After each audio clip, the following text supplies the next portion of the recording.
Hello, I'm Jenny, a 27-year-old woman who just got divorced. I met my husband Jake at college when I was in my freshman year and he was in his sophomore year. I knew from the time that I met him that he was going to be the one for me. After graduating, we focused on our careers and worked hard to save a lot of money so we could buy a good place to live in. By the time we got married, we had been dating for 7 years. Right after we got married, we purchased our own apartment and decided to start trying for a baby. But after months of trying, we did some tests and got told that I was infertile. I was devastated and inconsolable for a long time, but Jake had been my rock at that time. Jake's sister-in-law had also come over a lot to comfort me, and I did find some comfort in her too. Those were a tough few months for me to grapple with my new reality, but eventually Jake and I began to see the pros of not having kids, like being able to spend twice the money on ourselves.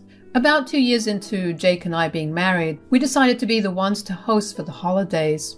My parents were on a cruise someplace, so it was Jake's family that joined us. Jake's parents were only stopping in town for a day because they were going on a road trip with some of their friends. They planned to stay the night at a motel so they could leave in the early hours of dawn without disturbing anyone. That only left Jake's brother Keith and his family, which included his wife Paula and his 4 kids. When Jake and I started dating, Keith and Paula had 2 kids from what Jake had told me. They were struggling back then as well.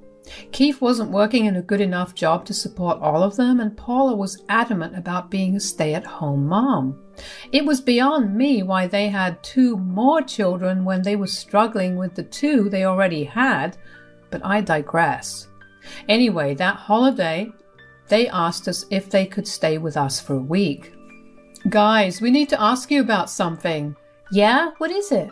Is everything fine? Yeah. We just wanted to ask if we could have a tiny staycation at your place with the kids. Staycation? Yeah, I mean, you're hosting the holidays and we were wondering if we could spend the entire week here until the 2nd. We can't afford an actual vacation, and this would be some form of it for the kids. I don't know about that. Our apartment isn't very kid-friendly. We have a lot of expensive or even just fragile things that the kids could break. I'm sure you could manage for just a week, Jenny. Yeah, please, for the kids' sake.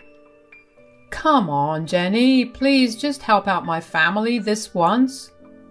Fine. But I am warning you that if anything gets broken or damaged by your kids, I expect you to compensate me for it. Yes, of course, I promise that we'll make sure the kids are well behaved.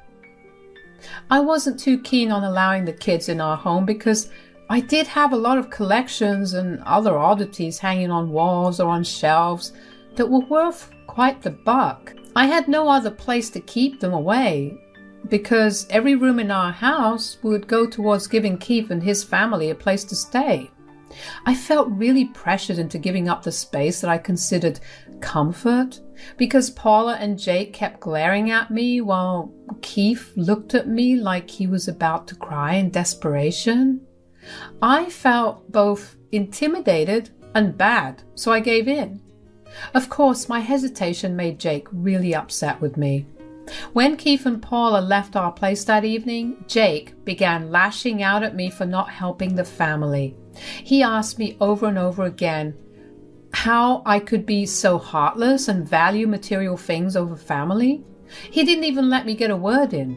He didn't speak to me for the next 2 days, and even though I was sure that I wasn't wrong to have concerns, I decided to put my own feelings aside and apologize, which Jake accepted and promised me that the holidays would be a wonderful time for us. When the holidays came around, it was a nightmare. The kids were a nightmare to deal with. Keith and Paula conveniently disregarded all their responsibilities and shoved them onto us, or me to be more specific, because Jake spent most of his time with Keith and Paula. Her kids were very undisciplined and very, very ruckus. They loved to destroy everything around them, and it was only a miracle that they didn't hurt themselves. I tried to get one of the other adults present to help with the kids, but they would always conveniently have some other plan to do at the moment. The only time I had true free time was on Christmas when Jake's parents looked after the kids for a couple of hours. By the time it was New Year's, I was exhausted and ready for them to go back home. It was probably the exhaustion that led to me having an outburst that was bigger than I meant for it to be. What happened was that all the adults were napping while I was tending to the kids as usual.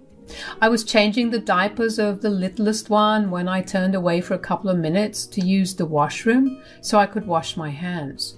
In those few minutes, the other 3 kids went out into the living room and decided to climb onto the showcase that housed a good amount of my trinkets and also functioned as a stand for our TV.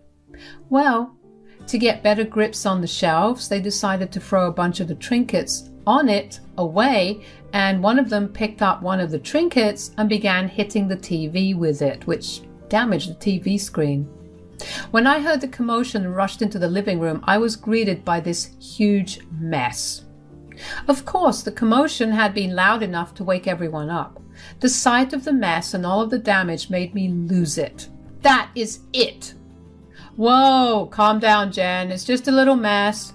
No, it's not a little mess. They've destroyed everything. I turn around for just a few minutes and everything is ruined. Don't be a drama queen, Jenny. They're just kids. You're right. They're just kids. They can't be blamed, but you can. You are a horrible parent. So is Keith. How dare you? Ever since you got here, I have not had a day of rest. I've been the one looking after them because none of you care to. They're not disciplined at all, and they love to break things. I told you that this would be an issue, and now you have to pay for it. Wow, with the way you're complaining about kids, I'm happy you're infertile. No woman like you should ever deserve to be a mother. Get out. Take your kids and get out. I was hurt and upset. How could Paula say that to me after she knew how sensitive that topic was?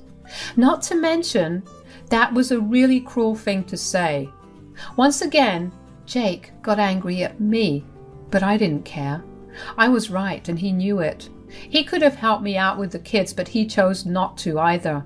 We didn't speak for a couple of days and I chose to spend New Year's with my best friend, Thea, who was very sympathetic to my situation.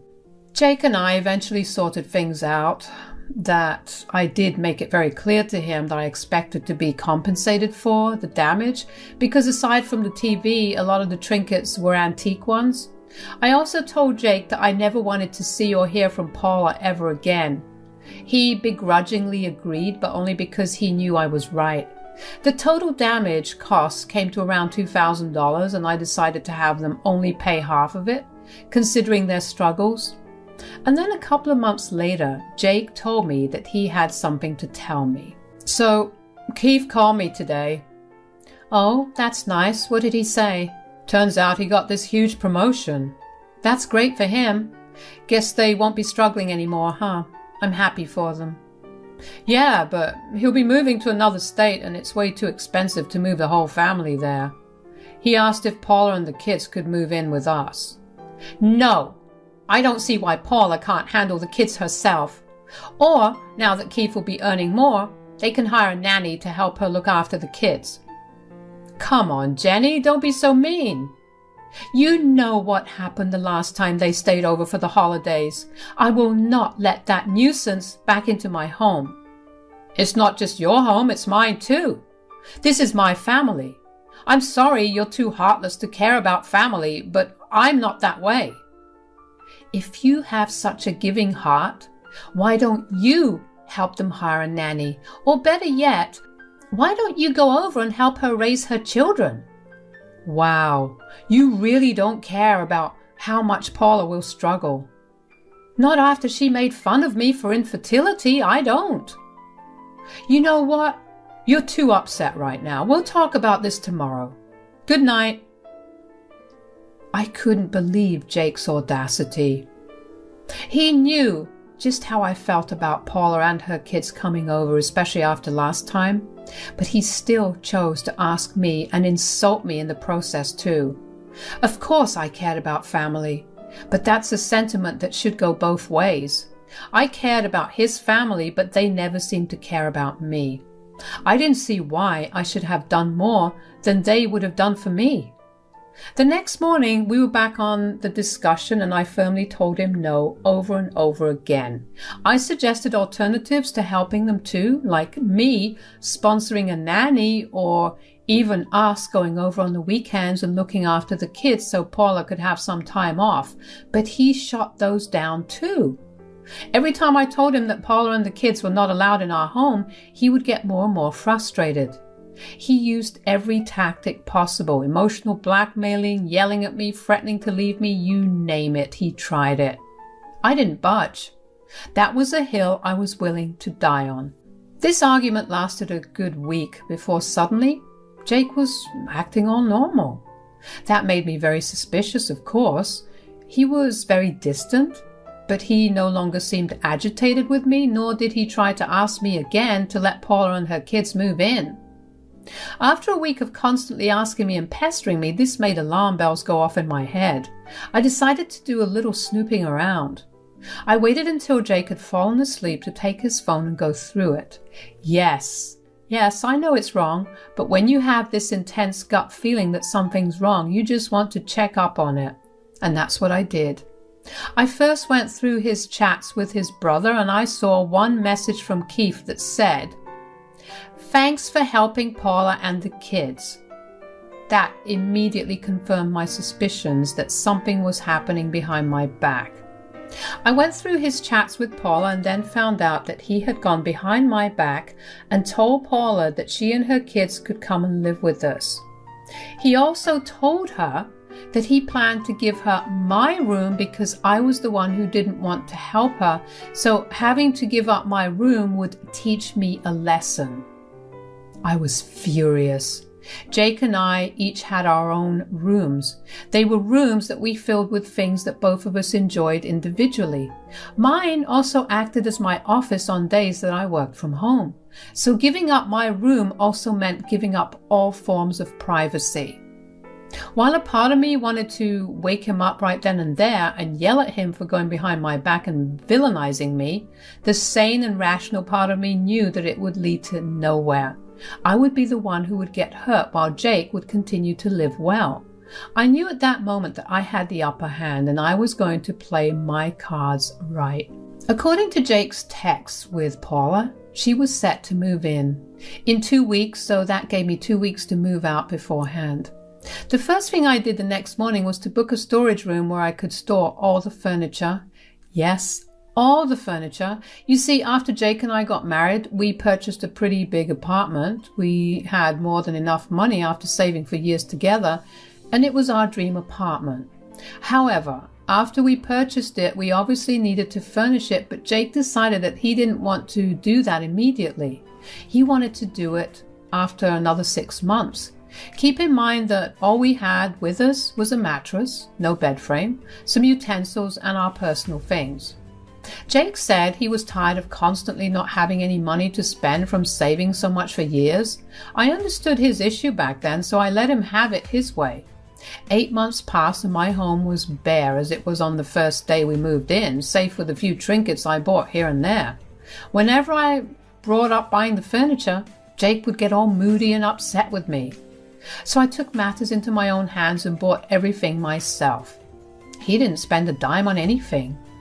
From sofas to bed frames and bookshelves to even mirrors, he didn't pay a cent. I was going to remove everything. The only things he paid for existed in his room, so I let that be. The next thing I did was contact my best friend, Fia, and ask her if I could stay over for a rather long period. "Hey, how's it going?" "Not that great." "Oh no, what's wrong?" Jake decided to go behind my back and let his sister-in-law and her 4 kids live with us because his brother is moving to another state for work, even though I explicitly told him not to. Wait, is this the same sister-in-law that mocked you for being infertile? The one and only. And why can't she take care of her own kids? Because they're reckless. Last time they were over, they destroyed about $2,000 worth of things. You can see why I don't want any of them in my house. Holy crap, yeah. So what are you doing about it? Well, I snooped through Jake's phone and found out that he plans to give my sister-in-law my room as a punishment for not willing to help out. What the hell? So I was thinking that I would take everything out from the room and the house because I literally bought everything in it to begin with, and I'll keep it in a storage room. I love that thought process, but what about you? Yeah, that's what I was calling to ask about. Do you think I could stay with you until I get back on my feet? It might take a few months. Are you kidding me? Of course you can. We get to have sleepovers for a long time. Hell yeah, you can come over. Just let me know the time and date and I'll help you bring your stuff over. You're an angel. I felt more than ready to teach Jake a lesson. I knew this was technically the end of the marriage because I didn't want to be with someone who was so selfish that they failed to at least consider their partner's feelings. I spent the rest of the 2 weeks discreetly packing away my things and starting the filing procedures for divorce. At some point, except for the big and most commonly used furniture, the rest of it was slowly transported away during Jake's working hours. Thankfully, he was too caught up in his own thoughts to even notice the big differences in the house. A lot of my things were gone to Fia's place too, and he never noticed. My anxiety was high during those 2 weeks because I really wanted my plan to work out well, but also because I wanted to make as clean of an exit as possible. Once the 2 weeks were up, I knew that Jake would call me that day from work and ask me to clean out my room for Paula. So I took a day off work to get the final transporting of the furniture out. I took our couches and mantles and even all the bed frames. Jake would be left with the few things he had when we rented this apartment. Right as the movers had taken the things away and I sat in my car with the rest of my things to go to Fia's place, I got a call from Jake. Hello? Yes, it's me. What happened? Is everything okay? I need you to vacate your room. Paula and the kids are coming over. I thought we discussed that it wouldn't be happening. It's happening because I said so. Get on with the plan. And what about the kids? Where will they sleep? They'd have the guest bedroom to share. They're all young enough for that. And you have your room, but I won't have mine? No, because this is your lesson for refusing to help our family. You are a piece of work, truly. You know what? Don't worry. I knew about your plan, so I vacated my entire room, along with all of my belongings in the house. Why did you remove all your belongings? Because I said so. Get on with the plan. Goodbye. It felt amazing to say that to him, but even more than that, I was excited to hear his reaction to the whole thing. Before I left, I also made sure to leave him the divorce papers on the kitchen island because that was where he would first go after work to grab a cold drink. He was going to experience his shock in waves, and I was ready for that. I made my drive over to Fia's and we greeted each other in excitement. We quickly unloaded all my things and got to arranging the room she had given me in a basic manner. We tried to make it as homely as possible just so I was comfortable enough until I had enough time to fully unpack. Once we were done, we sat down to chat for a little while about how I was feeling and what I was going to do further on. However, all throughout that time, I couldn't help but constantly anxiously glance at my watch to check if Jake was done with work and on his way home. He did take longer than usual to get back home that day, but I figured that that was probably because he was picking up Paula and the kids. But I knew he had reached home when I got a call from him. I initially ignored it just to stoke the fire a little, but I ended up giving in and picking up after the 5th call from him. What do you want, Jake? You took everything out of the house? Didn't I say that I vacated all of my things from the house? Yes, but that was our furniture and utensils. You can't just take them all away. Why can't I? I paid for them all, didn't I? Even after I repeatedly asked you to start buying things for the house, you never did. So I took away everything. What will Paula and the kids do? Not my problem. I told you to not let them come over, but you didn't listen. Instead, you went behind my back and disrespected me. You're cruel. No, Jake, you're the one that's cruel. I gave you my boundary and you violated it. You know what your sister-in-law and her kids did that last time, and you still invited them over. I would have been okay with you going over to stay there, but you insisted on them staying with us. So have it your way then. Oh, get over it, Jenny. It wasn't even that bad. Yeah, and you can get over me taking away everything that belongs to me too. It's not that bad. Also, I don't know if you saw it, but I've left your divorce papers on the kitchen island. You either sign it peacefully or you contact me through your lawyer. Goodbye. I hung up on him then, and he kept spamming me with calls after. I just put my phone on Do Not Disturb and continued to relax with Fia. Oh, the anxiety in my body left after that phone call was done. I had nothing else to worry about. If Jake did decide to contest the divorce, I would still be safe because we signed prenups. And all the furniture I bought was bought using my individual money and not money from our joint accounts. Jake did end up contesting the divorce, but like I said, I was fine. I don't exactly know about what happened to Jake and Paula and her kids, but from the long rant text that Paula sent me, I'm guessing that they had to drive back to her place that night, and that really upset the kids because they were looking forward to staying at my place. She also told me that since I took away the bed frames, Jake went to live at their place until the new one came, and since they didn't have any spare rooms or beds, he had to sleep on the couch. She kept telling me that I should be ashamed of myself for putting people in need through harder times. A part of me did feel bad for finding that situation funny. Who were the people in need? It was definitely not her. I knew she was just trying to mooch off her responsibilities onto us. As for Jake, he played a stupid game and now he won his stupid prize. It's been about 8 months since all of this happened, and I can happily say that the quality of my life has improved a lot. Living with Fia has been amazing, and in fact, we were even discussing moving in together. That's about it for now. Thanks for listening.